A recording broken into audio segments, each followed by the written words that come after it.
Elizabeth Kübler-Ross wasn't looking for proof of life after death. She listened. She listened to children at the door of the end, adults between consciousness and sedation, grieving families, and doctors in denial. It was in this attentive silence that an uncomfortable question slowly emerged. Why do some children speak of deaths they never lived? Over more than 4 decades of clinical practice, the Swiss psychiatrist documented hundreds of cases where terminal patients, including children between the ages of 2 and 7, reported memories, names, locations, and even languages they had never been exposed to. Kübler-Ross didn't correct them. She didn't lead them either. Her approach was centered on interference-free listening, rooted in the trust that the unconscious would bring to light whatever needed to be seen. Born in Zurich in 1926, she graduated in medicine in the 1950s and moved to the United States shortly after World War II. It was in Chicago hospitals that she began to methodically record the behavior and speech patterns of terminal patients. What started as a study on grief and the acceptance of death expanded. Children hospitalized with irreversible illnesses, such as leukemia or multiple organ failure, frequently expressed feelings that went beyond their biographical reality. Some described in detail scenes linked to other times, wars, journeys, fires. A 4-year-old boy with no history of exposure to religious narratives spoke spontaneously about having come back because he left something unfinished. Another child, at age 6, asked for forgiveness for something he did in the other life with a green uniform. Kübler-Ross never interpreted these words as delusions. Her method consisted of observing repetitive accounts, recurring symbols, and the internal coherence of the child's narrative. She warned her colleagues, "We must listen to what makes no sense with even greater seriousness." Unlike spiritualist movements, Kübler-Ross didn't take an ideological stance on reincarnation. But she recognized that there were human experiences that didn't fit into the Cartesian models of psychiatry at the time. It was in these gaps, between the last breath and the first memory, that her work touched a blind spot in science. If consciousness fragments at the moment of death, why do children who have never experienced trauma show symptoms of grief, fear, and guilt, as if they were carrying inherited memories?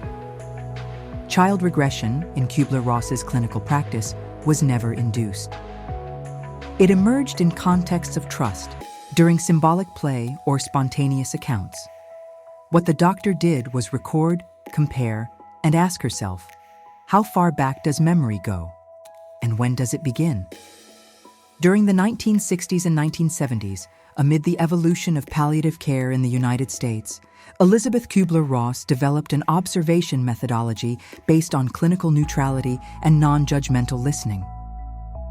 Although she became widely known for her model of the 5 stages of grief, denial, anger, bargaining, depression, and acceptance, there was a less publicized aspect of her research: reports of pre-consciousness in young children. These children, often terminally ill or recovering from traumatic episodes, expressed content that escaped conventional explanation. Instead of memories built by repetition or external influence, these were spontaneous descriptions of experiences that didn't seem to belong to the child's current biography. Kübler-Ross observed with special attention the transition moments between states of consciousness, waking from sedation, emerging from a light coma, or deep sleep periods in the final stages of degenerative diseases. In these moments, phrases appeared that seemed disconnected at first glance, but would reappear with minimal variations days or weeks later. The repetition of unknown names, rudimentary foreign languages, or specific farewell sensations caught the attention of the professionals accompanying her. The doctor insisted on documenting these statements without interpreting them. She gathered the accounts in handwritten notebooks, cross-referencing data like age, family language, previous media exposure, and cultural context. In several cases, there was no external stimulus that justified the vocabulary or emotional content presented by the child. It is important to highlight, Kübler-Ross never used regressive hypnosis with children. Her method was based on naturalistic observation and occasionally the use of therapeutic play resources, drawings, spontaneous role play, and sandboxes with miniatures. It was in this safe environment that symbols with intense emotional weight emerged, such as locked doors, sinking boats, or bodies separated from their mothers. These manifestations were always handled with delicacy. The doctor saw in them not the confirmation of theories, but the opening of a new question. How far back does affective memory go, and where does it begin? There were cases where, during a spontaneous regression, the child would adopt a body language completely different from their usual pattern. Their tone of voice would change. Their choice of words would reflect a different age group. In some sessions, even a shift in handedness was reported. Right-handed children who, momentarily, drew with their left hand with unusual ease. These episodes, though not conclusive, challenged the medical community of the time. Most of Kübler-Ross's colleagues attributed the phenomena to mental confusion, neurological stress, or childhood fantasy. She, however, insisted, fantasy also reveals truths, and not every truth is rational. With this care, Elizabeth continued to catalog, not to prove a hypothesis, but to record what insisted on happening, even when science preferred not to see it. At the heart of Elizabeth Kübler-Ross's work was unhurried listening. She said that children spoke better when adults spoke less. In hospital environments dominated by rigid protocols, her approach sounded almost revolutionary, allowing the child to lead the conversation, even if it meant hearing phrases without apparent logic or diving into topics that medicine preferred to avoid.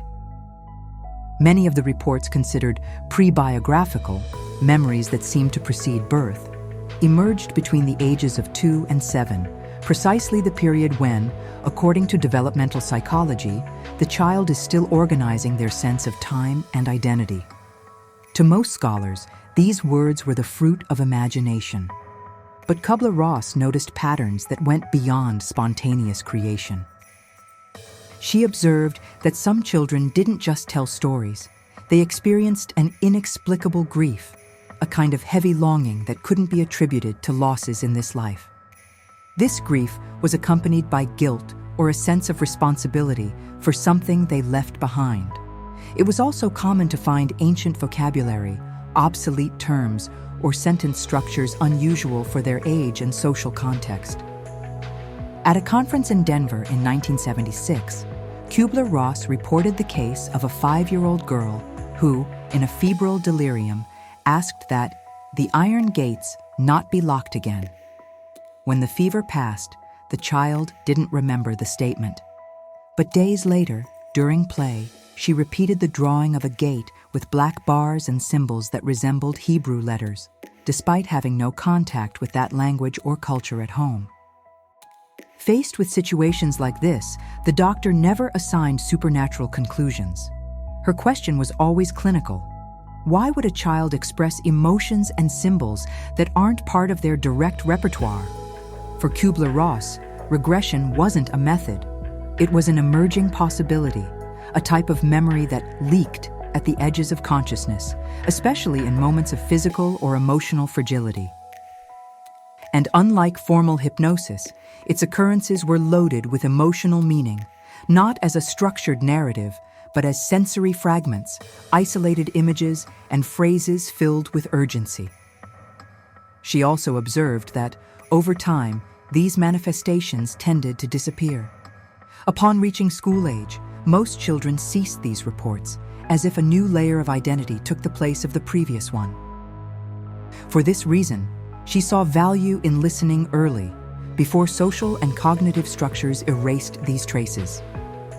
The hypothesis beginning to form was that consciousness might not be limited to the current biographical cycle. But Kübler-Ross never stated this with certainty. Her role was to record, provoke reflection, and protect the right to listen without censorship to what children said so clearly, before they learned what should not be said. At the foundation of Elizabeth Kübler-Ross's observations was a simple but deeply disruptive conviction for the psychiatry of her time. Young children know more than they are able to explain. In the hospitals where she worked, especially from the 1960s onward, she began to record a series of recurring behaviors in child patients. Some of them, in terminal stages, spoke naturally about their own death as if they already knew the process. Others asked to see old friends, mentioning unknown names that didn't belong to the family circle. Most surprising, however, was the presence of fragmented accounts of life and death situations that, in theory, they could not have lived. These manifestations generally occurred through visual metaphors or symbolic play. Kübler-Ross didn't treat these words as delusions, nor did she feed them with suggestions. She simply left space for whatever needed to emerge to do so. Often, children described the place they came from before they were born. Others spoke of going back there. One of the most striking characteristics of these accounts was the emotional content. These weren't childhood fantasies in the traditional sense. The doctor and her team observed real anguish, ethical conflicts, and even expressions of remorse in children aged 4 or 5. In extreme cases, there were physical symptoms: chronic pain with no apparent cause, sleep disturbances, or phobic reactions to specific stimuli like running water, fire, or metallic sounds. It was in this context that Kübler-Ross began to record what would today be described as non-biographical memories associated with trauma. She saw similarities with what she had already documented in adults who had near-death experiences, NDEs. The feeling of being outside the body, the panoramic view of past events, and a strong impression of the continuity of consciousness. She wasn't seeking metaphysical explanations. Her interest was clinical. Why did these images reappear with such force? Why were they repeated among children from different backgrounds in different hospitals and countries without contact with each other? Kübler-Ross also began to compare childhood accounts with historical data, always with caution. In one case recorded in her observation notebooks, a child frequently described the house with green windows that turned to smoke. Without knowing it, they were describing bombing patterns reported in World War II archives. The most impressive detail: the child was born in the United States and had never heard of Germany. The doctor warned these cases shouldn't be treated as proof, but as signals. Signals that human memory might contain fragments of other narratives, perhaps inherited, perhaps resonated, perhaps personal, but not yet understood. She said that medicine needed to accept the discomfort of not knowing, and that sometimes the most scientific thing one can do is simply to keep listening. Elizabeth Kübler-Ross used to repeat a phrase that, to many of her medical colleagues, sounded almost heretical. Not everything that is real can be measured, and not everything that is measured is necessarily real. This idea ran through her notes on spontaneous childhood regressions. She knew that the record she made wouldn't be accepted as empirical evidence in the style of experimental science.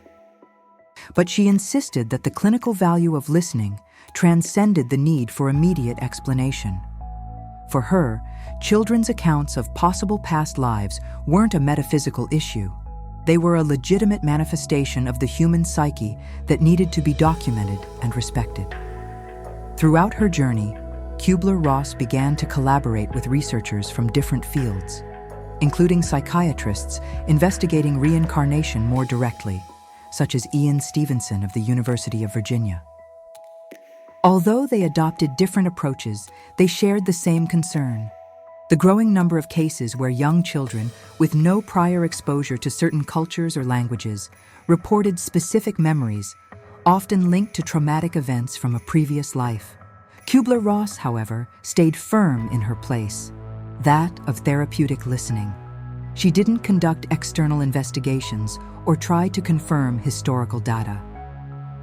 Her work was in the field of clinical phenomenology, the account as a subjective experience and how that account influenced the child's emotional state. In sessions conducted with delicacy, it was common for the content of previous memories to emerge alongside symptoms of anxiety or deep sadness. In these moments, the doctor advised that the child not be interrupted or corrected. She explained to parents and staff that regardless of the factual origin of the content, what mattered was what it meant emotionally to the child. Some statements were repeated frequently across cases. "I didn't want to come back, but they sent me. I'm still looking for my sister. This time, I promised I'd do it right." There were no scripts or induction. These were spontaneous words, appearing during symbolic play or states of slight alteration in consciousness. In many cases, the children expressed relief after being heard. It was as if that fragment of memory, real, symbolic, or unconscious, simply needed to be recognized to dissolve. Kübler-Ross saw this as a kind of psychic integration, a way for the child to complete something unfinished, even without rationally understanding what it was. The relief after verbalization was visible. Physical symptoms decreased, nightmares stopped, and emotional behavior became more stable. She never said that this proved the existence of reincarnation, but she always argued that denying these experiences out of fear of the unknown was, at the very least, unethical. Her commitment was to human suffering in all its forms, including those that don't fit into the categories of traditional science. At the end of her life, Elizabeth Kübler-Ross wasn't looking for recognition. She was looking for coherence with everything she had heard. When she passed away in 2004, she left behind more than 20 published books, thousands of handwritten notes, and a legacy that continues to challenge the limits of what science is willing to admit.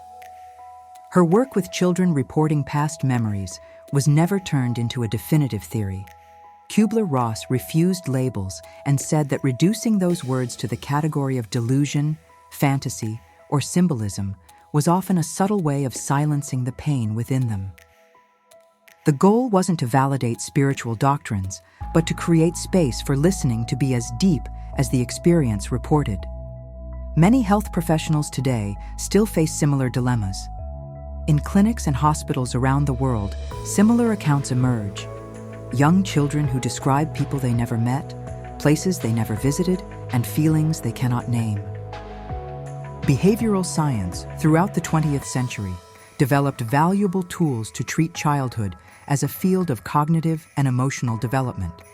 But there is a point where these tools are not enough. And that was exactly where Kübler-Ross worked. In the gap between silence and listening, between rationality and mystery, her method didn't require belief, only attention. She proposed that, faced with the inexplicable, the most responsible stance was not to deny, but to document. And that the therapist should, above all, maintain a commitment to the emotional truth of the person speaking, even if that truth doesn't fit into any current theory. Among her notebooks, one comment is repeated over the years: "The child knows, but gradually forgets." Kübler-Ross noticed that as rational vocabulary expanded and social expectations were imposed, access to these unusual memories diminished. Many children, upon reaching school age, simply stopped talking about what they had reported so clearly months before. The forgetting wasn't natural, it was social. This realization led the doctor to advocate more strongly for the need for active listening in early childhood. For her, this was the period when the echoes of the crossing were still accessible. And even if we never knew for sure where they came from, these echoes had clinical, emotional, and human value. Throughout her life, Kübler-Ross did not declare certainties about what happens after death. But she left an open question that still resonates today among doctors, psychologists, parents, and caregivers. What if consciousness doesn't begin at birth? What if remembering, even briefly, is a natural part of the process of living?